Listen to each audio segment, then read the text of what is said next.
It's deception of devotion.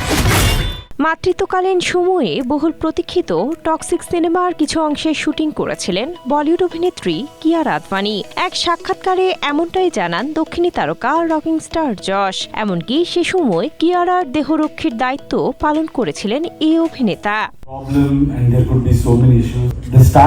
যেহেতু shooting সেটে অনেক পরিশ্রম করতে হয়েছিল, তাই অন্তঃসত্ত্বা কিয়ারার শারীরিক অবস্থা নিয়ে বেশ সতর্ক ছিলেন যশ। তিনি বলেন, কিয়ারা ভীষণ পেশাদার অভিনেত্রী, কিন্তু আমি তাকে নিয়ে একটু চিন্তিতই ছিলাম, কারণ ছবির কাজটা খুবই কঠিন।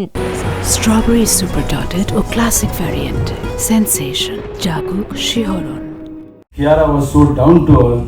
She dedicated. যশ আরও বলেন, অন্তঃসত্ত্বা হওয়ার পরেও কিয়ারা শুটিং সেটে নিজের 100% দিয়েছে। ও ছবিটির প্রতি ভীষণ নিবেদিত এবং দায়বদ্ধ ছিল। আমি চিন্তায় ছিলাম, গীতু আরও বেশি চিন্তিত ছিল। আমরা যেন ওর দেহরক্ষী হয়ে গিয়েছিলাম, সব সময় ওর যত্ন নিতাম। ছবিটির জন্য ও সত্যি নিজেকে উজাড় করে দিয়েছে। তবে টক্সিক নিয়ে দর্শকদের আগ্রহ তুঙ্গে থাকলেও সিনেমার গান ও ট্রেলার মুক্তির পর যশের সঙ্গে অন্তরঙ্গ দৃশ্য নিয়ে বেশ সমালোচিত হচ্ছেন কিয়ারা আদভানি। পর্দায় এ জুটির রসায়ন যেন মেনে নিতে পারছেন না অনেকেই। এমন পরিস্থিতিতেও কিয়ারার পক্ষ নিয়েছেন যশ।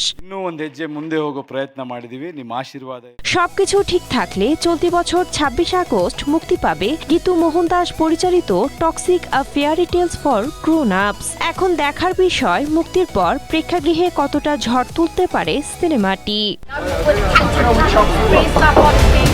Cynthia Akhtari, Asia post.